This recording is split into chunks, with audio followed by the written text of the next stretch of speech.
Ok, merci. Pour la baïnos, bazolanda biso de partout. C'est pour la première fois pour mon ambition na émission dans le cadre de l'enseignement et amateur autonomie. Pour ça pour la édification et accord et à Christ.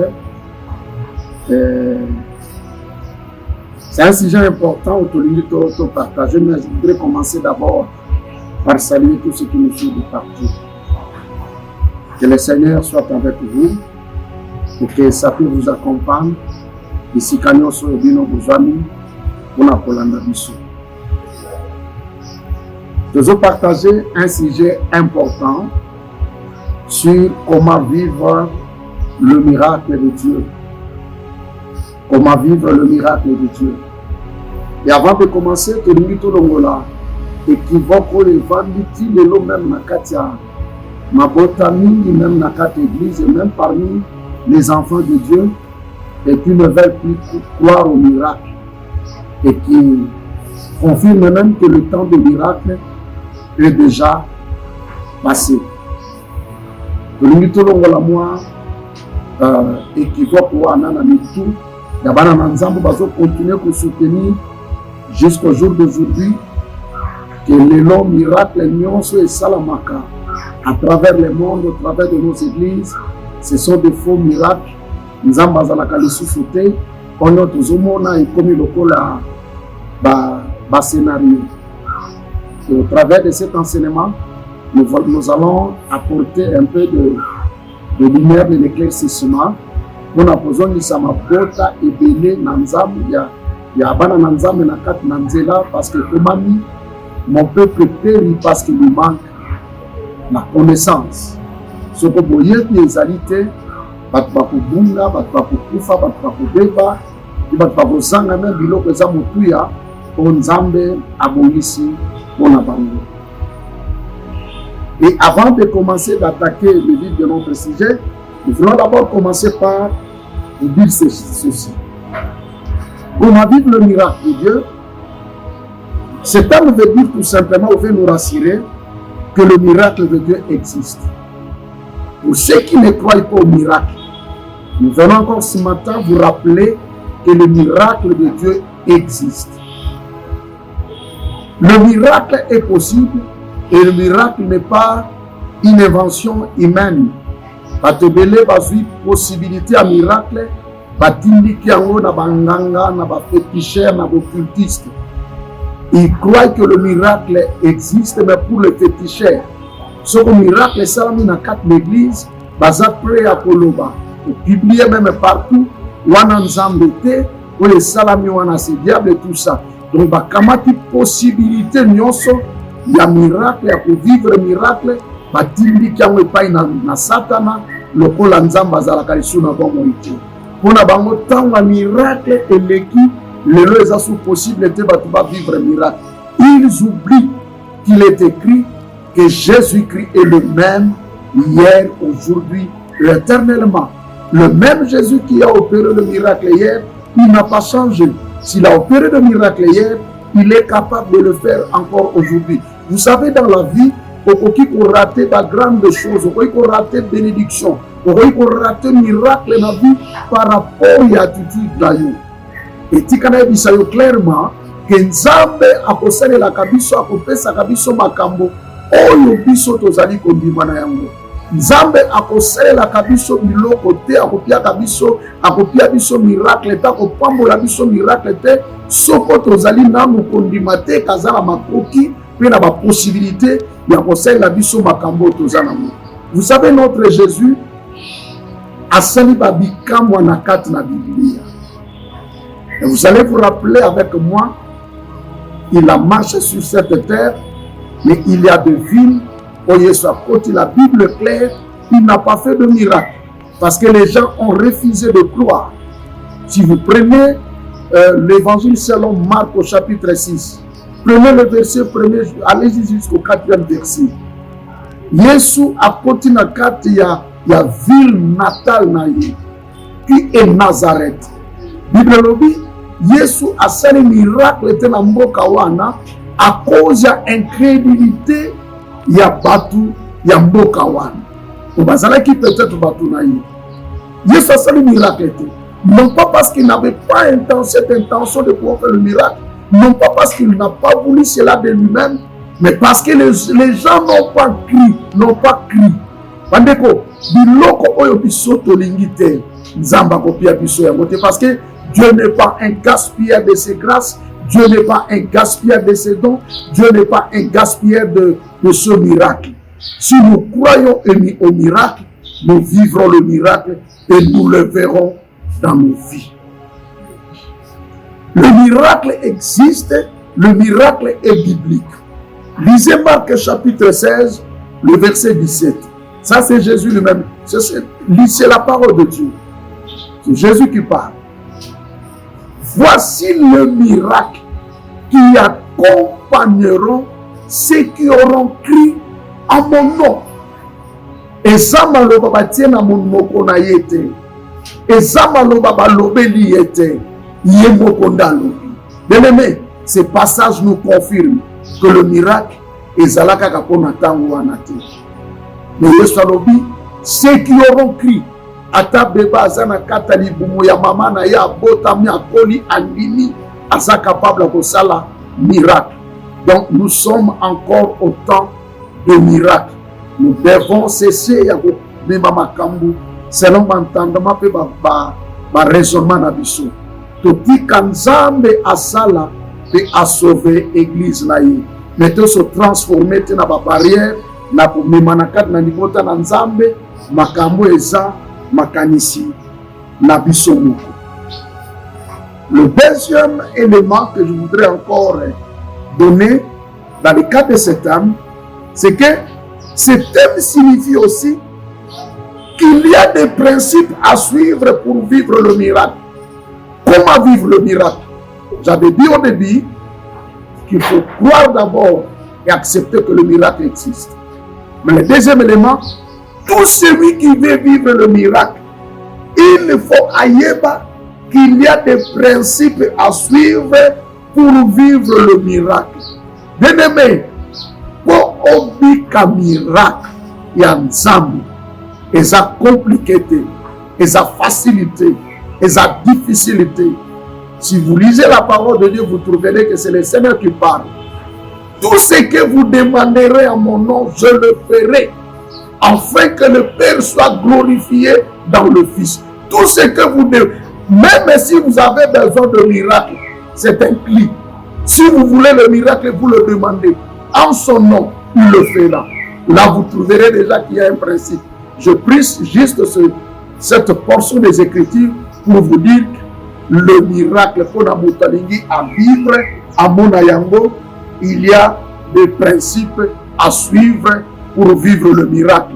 Soko okei libanda, olingi ko respecter ba principe en zambete, parce que nous parlons de miracle de Dieu et tout celui qui veut expérimenter le miracle de Dieu doit savoir qu'il y a des principes à suivre. Et ça m'a fait peut-être en série. Je ne fais aujourd'hui qu'une petite introduction, mais nous allons y revenir après et avec donc, disons il y a une série.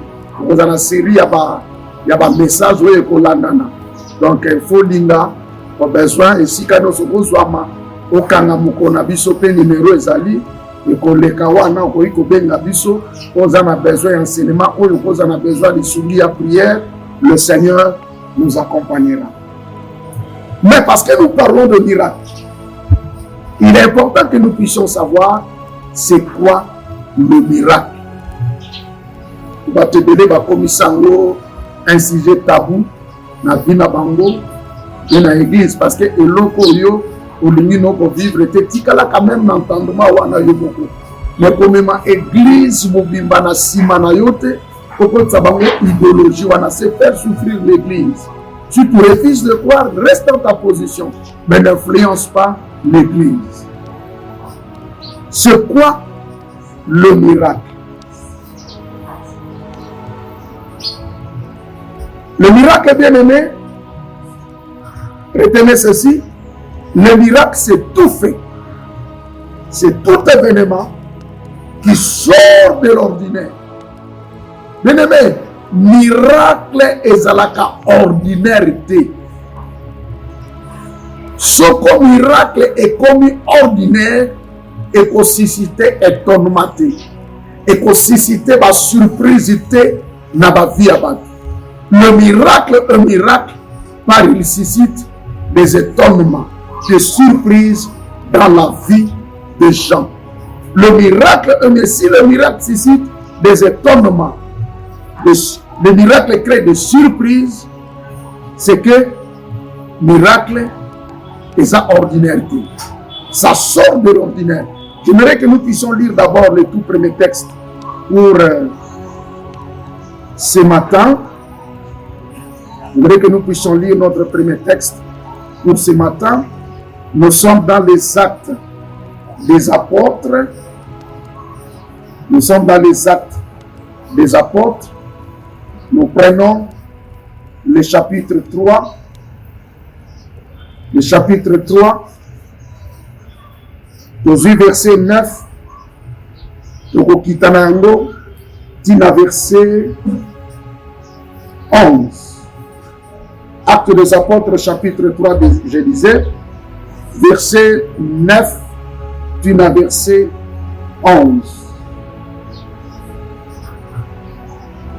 Verset 9, la parole de Dieu dit ceci. Tout le monde le vit marchant et louant Dieu. Il reconnaissait que c'était celui qui était assis à la belle porte du temple pour demander l'aumône. Et ils furent remplis d'étonnement et de surprise au sujet de lui, au sujet de ce qui lui était arrivé. Je reprends le verset 10. Il reconnaissait que c'était celui qui était assis à la belle porte du temple pour demander l'aumône. Et ils furent remplis d'étonnement et de surprise au sujet de ce qui lui était arrivé. Bible zolobela biso wana lisolo ya ebosono to ebe bosono oyo wana mobali oyo akoyaka na nzete te po akoma ebosono. Bible pe lobi te babetaki nzete na makolo po akoma ebosono. Balakisi biso pe te siko ya akoyaki asalaki fopa po akoma ebosono. Mais la Bible dit c'est comme ça qu'il est né. Mais nous trouvons dans ce texte, et ça qui quand même n'a pas tout, certainement pas pourquoi vous babandez pour sounaï. Azalaki tango nyonso ko vanda na porte ya temple, kwasenga kambongo na bato bakoyaka na ndako ya kokota na losambo. Ezaki sika na ya kobika, mais ya kobika physiquement. Parce que quand il vient là, simplement parce qu'il avait besoin d'argent, et dit le lobby, azalaki kosenga mutakota na ndako ya nzambe atekoyebi na bisika ndengwana mitema bato pesa quand même na compassion. Ce que azalaki na point bato bakoyi koleka ndenge balingi, mais na porte ndako, je crois qu'il avait choisi vraiment un très bel endroit. Parce que avec les sika na mutazo kota na losambo, c'est que mutema na ye kozala quand même na mawa. Et je crois, ça c'est moi qui le dis, certainement qu'il gagnait aussi beaucoup d'argent à cause de la stratégie na ye. Mais il est arrivé un moment, Pierre et Jean, parce que les pénambako yanzambe, comme d'habitude, il n'y a pas de senga. Malheureusement, ce jour-là, pour Nambongo, bazalaki nangotana. Heureusement, à Koutanaki na batoyo, Sokombongo ezate, bazaki na makoki ya créer des circonstances pour répondre à nos besoins. Il y a mouton azakino. Bien aimé, on dit na sena monti, il faut ça la capar, il y a des choses. Et ça na biloko kokoki kozala nango naza na matériel te, mais loko na kozala naza nango eko créer lenga le matériel, mais na kozala na matériel eza incapable et botelanga défend le spirituel. C'est pourquoi dans la vie il faut que nous kozala loko eza capable pour botela biloko musuko ozangi. Et c'est ce que Pierre a fait. Mwana mobali ba pesa ye ba mbongo, mais mbongo botela ye makolo moko te, akendaka aliaka azongaka. Mais mukola otana na Pierre ba pesa ye oyeleka mbongo. Pierre akoyebisa na mwana mobali oyo tozana oyo ozoluka epai na biso te, wolo eza te, palate eza te, wolo ozali te, Néanmoins, nous avons quelque chose. On a zali na yango, na kombo na Yesu Christo, telema et tambola. Ce qui est intéressant dans ce texte, j'aime partager cette histoire. Pierre, azalaki de mon côté, azalaki na Jean. Nyonso batamboli. Laissez-moi lire un peu cette histoire, c'est important. Je sais que je suis en train de gérer mon temps. C'est donc il y a Pierre et Jean qui allaient y entrer, leur demanda l'aumône. Pierre, de même que Jean, fixa les yeux sur lui. Pierre, de même que Jean, le dé, va fixer miso et pas naïf. Regarde-nous. Jusque-là, Pierre et Jean, regarde-nous. Et il le regardait attentivement, s'attendant à recevoir de quelque chose. Mais le verset 6, alors Pierre lui dit, je n'ai ni argent, ni or, mais ce que je te le donne au nom de Jésus-Christ de Nazareth, lève-toi et marche. Ce que je te le donne au nom de Jésus-Christ, lève-toi et marche. Je vais y revenir parce que je parle de principes pour vivre et obtenir le miracle de Dieu. Je vais y revenir. Retenez tout simplement ce verset. C'est un peu de souligner ce qu'on a dit au temps. C'est que je te le donne. Au nom de Jésus-Christ de Nazareth, lève-toi et marche. Apparemment, bazalaki bango mibale, penyon sozo kene na ndenge bango mibale tala biso. Regardez biso. Mais tant que combien wa, Pierre n'a lobi, c'est que j'ai. Namituni, pourquoi Jean réagissait qui était à l'oba? Makamino sozo kene biso mibale, mais à point de nous l'obité, ce que nous avons. Bien aimé, dans la vie, c'est important de reconnaître les grâces des autres. Bangolou yabatu. Yeba, pour reconnaître à mon avis. Jean n'en a pas fait un problème. Parce que Ayebi, Moutazana li Kabowana, et Zapierre. Bien aimé, Moukolo Biso na Congo, tu peux comprendre ma Kabo. Les poissons dans nos églises cesseront. Oui, nous avons commis à bassin ensemble, bakomi kobuma na bango na bango, ezali kambu defa ngolu ekomi comme ma batu musu na kata ba poison na église. Mais eza message na ngana lingi na interpeller biso koleka bana pe basali na nzambe. Eloko oyo yo ozanango, defa muninga azanango te. O muninga azanango, yo ozanango te. Tozana kata ministère ya complémentarité. Kola kopesa kabiso makabota musu ndenge mokote. Soko moni muninga zo sala oya yeta musu yo yebite sambela nzambe ala kisayo pour sosola likabonini oyo zanango. Mais jour tu comprendras que likabo ya ngeza yanga oya muninga eza yanga tina to sala na ba guerre na kata ministère ezate et musala nzambe kokende liboso. Après tout nako ba muninga musali ya nzambe pona likabo na tela e poison. Tu crois vraiment que ma grâce qu'est-ce que tu aurais gagné en sacrifiant ton frère? Toluka, Okota na boko na nzambe, et tu fous la porte que pour les mabiso, n'enfer, tu vas y mabiso, tu vas sali, malheur que na sima, Toluka, makambo mosusu ezali kopesa, penzabe le kumutu. Jean n'a pas fait un problème parce qu'il y a bâti. On est allé Kamboya Pierre. Pierre pas yebi awa Jean zate, mais Jean ce qu'on a que convoqué dans le monde la révélation na bokutaye. Ya zinda quand même atana ba troisième ciel, wazulanga azula biso ba révélation.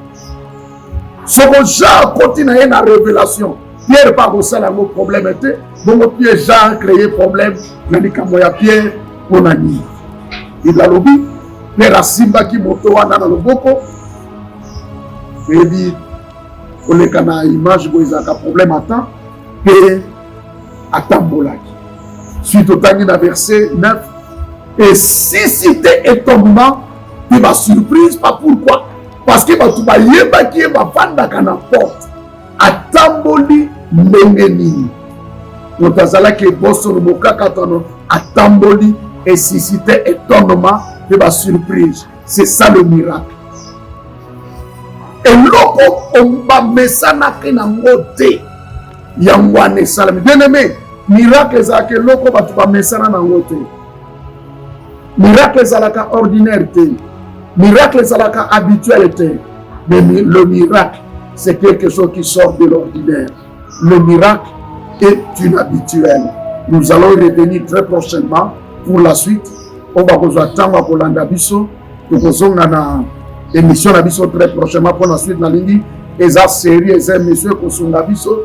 Te bana bongo na biso nento ko bika miracle. Elongo na nzambe. Soko sepeli ko benga biso. Okoko benga biso na numéro na biso même sur WhatsApp 098 87 52 183. Nazongeli 098 87 52 183. Bon, oyo pe bakozana posa kolandaka biso ntango nyonso bakoki kozongelaka biso na nzela ya etambo ke oyo révérend Alain Bazego na YouTube ekosunga biso po tokokaka kopesa bino nyonso kokoza nango besoin. C'était votre humble serviteur, le révérend pasteur Alain Bazego. Je suis pasteur de la CDFC et précisément je suis pasteur titulaire de l'église locale CDFC Kalam. Ciao.